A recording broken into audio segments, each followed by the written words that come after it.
வணக்கம் நண்பர்களே. இந்த வலியறிதல்ங்கிற இந்த அதிகாரத்துல நாம இப்ப இதுவரைக்கும் ஒரு 3 குறள் பார்த்தோம். இப்போ வந்து 4வது குறள். இப்ப முன்னால இந்த 3வது குறள்ல ஒரு சில பண்பாடுகள பற்றி அ வள்ளுவர் சொன்னார். இப்போ வந்து இன்னும் சில பண்பாடுகள பத்தி அவர் சொல்றார். அவங்க எப்படி இருப்பாங்கன்னா,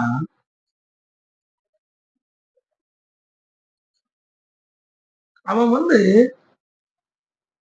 அமைந்து ஆங்கு ஒழுகான். அதாவது அமைந்து ஒரு இடத்துல வந்து அடக்க ஒடுக்கமாக அமைந்து அத வந்து என்ன ஏன்னு சொல்றாங்கன்றத கேட்டு, இந்த சில கிளாஸ் நடந்துட்டு இருக்கும்போது, சில பையன்கள் வந்து இந்த முந்திரி கொட்டை மாரி எழும்பி எழும்பி ஒவ்வொன்னையும் சொல்லிருக்கான். அது நம்முடைய ஆசிரியரோ, இல்ல ஒரு பப்ளிக் ஃபிகரோ வந்து, நீங்க உங்க கருத்த சொல்லணும்னு சொன்னா, இவன் வந்து வம்புக்குன்னே வந்து அந்த கிளாஸ எடுப்பான். பெரிய தெரிஞ்சவன் மாரி காமிச்சுக்கிறது. அதனால தான் அமைந்து அமைந்து ஆங்கு ஒழுகான். ஒரு அமைதியாக இருந்து, அந்த ஒழுக்கத்தின்படி, அந்த ஆர்டர் பிரகாரம், இதுல எப்படி நாம நடந்துக்கிடணுமோ அப்படிங்கிறதெல்லாம் இல்லாம, அவன் வந்து அமைந்து ஆங்கு ஒழுகான்.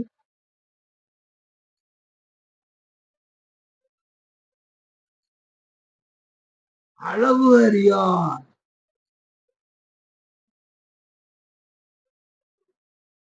அளவு அறியான்ங்கிறது வந்து எல்லா விஷயங்களுக்கும் பொருந்தும். நம்ம வந்து ஏதோ ஒரு ஒரு தடவை எழும்பி ஒண்ண கேட்டால் கூட இல்ல. ஒவ்வொன்னுக்கும் எழும்பிக்கிட்டு இருந்தாச்சுன்னா, ஒரு ஒரு கேள்வி கேட்கலாம். ஏதோ 2 கேள்வி கூட கேட்டாலும் கூட பரவால்ல. அளவு இல்லாம உன் பாட்டுக்கு நடந்துகிட்டு போனீங்கன்னா என்ன அர்த்தம்? அதே மாதிரி இந்த அளவு அறியான்றது மற்ற விஷயங்கள் இல்லை. எந்த அளவுல வந்து காரியங்கள வந்து நாம செய்யணும். அத வந்து எப்படி வந்து இதுக்கு என்ன அளவு உண்டு? அப்படிங்கிறதெல்லாம் எதையுமே வந்து செய்றதில்ல. அளவே வந்து தெரியாம, தன்னுடைய தகுதி தெரியாம, அது பாட்டுல கூப்பாடு போட்டுது. அளவு அறியான் தன்னை வியந்தான். எப்படி சொல்றோம்? தன்னை மனதுக்குள்ள அது வெளிய ஓப்பனா சொல்றானோ, அப்படிங்கிறது இல்ல. மனதுக்குள்ளேயே தன்னைத்தானே வியந்துக்கிறான். நாம எப்படி ஆளு, நாம எப்படி எப்படிலாம் டக்கு டக்குன்னு பதில் சொல்லுவோம். இந்த இத வந்து நாம படிச்சு வச்சிருக்கோம். அதுக்கு பதில் நமக்கு சொல்ல தெரியாதா? அந்த இடத்துல நாம அத செய்யலையா? ஆக இப்படி வந்து அந்த தன்னை வியந்தான் வந்து இந்த பண்புகளும் வந்து நம்மகிட்ட நிறையாவே இருக்கு. தன்னை வியத்தல், தன்னை வந்து அளவுக்கு மீறி வியந்து தன்னுடைய திறமைகள் மீது அளவுக்கு அதிகமான நம்பிக்கை. நீங்க வந்து இந்த மாரி வரும்போது, நீங்க ஃபெயிலியர் ஆயிருவீங்க. உங்களுடைய மனது வந்து நீங்க வந்து எதுல வந்து நீங்க வந்து அ ஒரு முகமா நீங்க செலுத்தி, அந்த எழுதுறதோ, அல்லது ஒரு பதில் சொல்றதோ, அல்லது வந்து ஒரு இடத்துல உங்கள பேச சொன்னாங்கன்னா, அந்த பேச்சுல, அந்த பொருள்ல உங்களுடைய கவனத்தை எல்லாம் நீங்க வந்து கவர்ந்து விடாம, நீங்க வந்து அதுல வந்து செலுத்தி விடாம, நீங்க வந்து அ நம்மள நாமளே வந்து வியந்துகிட்டு இருப்போம். நீங்க வந்து அந்த இதுகள் எல்லாம் நீங்க பார்த்தீங்கன்னா, எல்லாருக்கும் அது கொஞ்சம் அந்த கற்று அப்படி வரும்போது, தாங்கிற அந்த அகம் வந்து ரொம்ப கூடி போகும். நமக்கு இல்லாத திறமையா? நமக்கு தெரியாததா?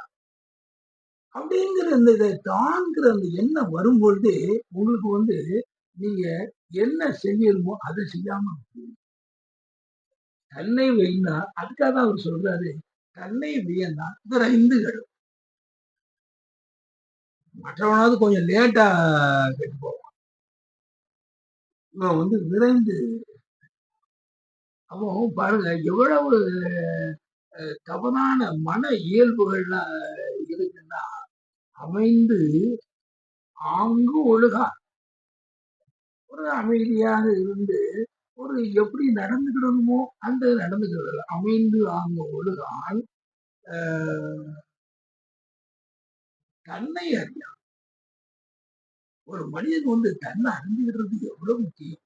நான் யாரு, இல்லை எப்படி பேசணும், எனக்கு இந்த இடத்துல கொடுக்கறது என்ன, எனக்கு என்ன தெரியும், தன்னை பற்றி வந்து ஒரு மனிதன் தன்னுடைய வலிமையை பற்றி எழுதி தெரிஞ்சுக்கிறோம். அதை பற்றி தன்னை பற்றியும் தெரிஞ்சுக்கணும். நான் கொஞ்சம் அவசரப்படுறேன், இது இருக்கக்கூடாது. நான் எல்லாரும் முன்னாலேயும் என்ன எல்லாரும் ஏழாம் அப்படின்னு சொல்லி இந்த தன்னை அறியான்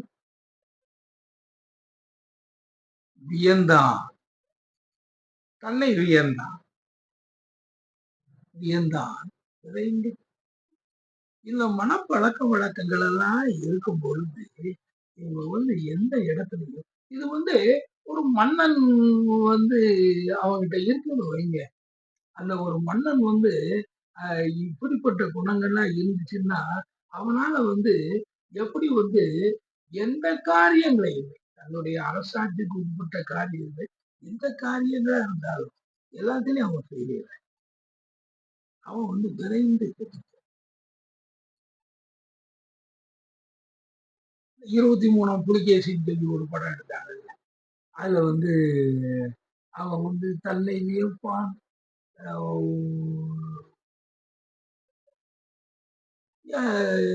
இந்த இதுல உள்ள படங்கள் அவ்வளவுமே தன்னை அறியான். எதுவுமே வந்து அவங்க தெரியாம இருக்கும்போது கடைசியில வந்து எவ்வளவோ பெரிய அதிகாரத்துல இருந்தவன் தரமட்டத்துக்கு வந்து மனிதர் ரியல் லைஃப் மனிதர் இப்படிப்பட்ட பண்புகள் இருக்கும்போது தரை மட்டும்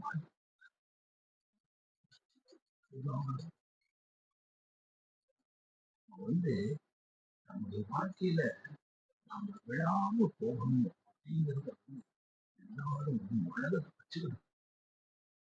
அதுக்கு வந்து இந்த வழி வந்து ரொம்ப முக்கியம். அதுலயும் நீங்க இந்த குரல்ல வள்ளுவர் சொல்லியிருக்கிறத நீங்க இதையெல்லாம் வந்து நம்முடைய இளைஞர்கள் பின்பற்ற. சரி, அடுத்த ஆள் சொல்றேன். அதுவரை நன்றியோடு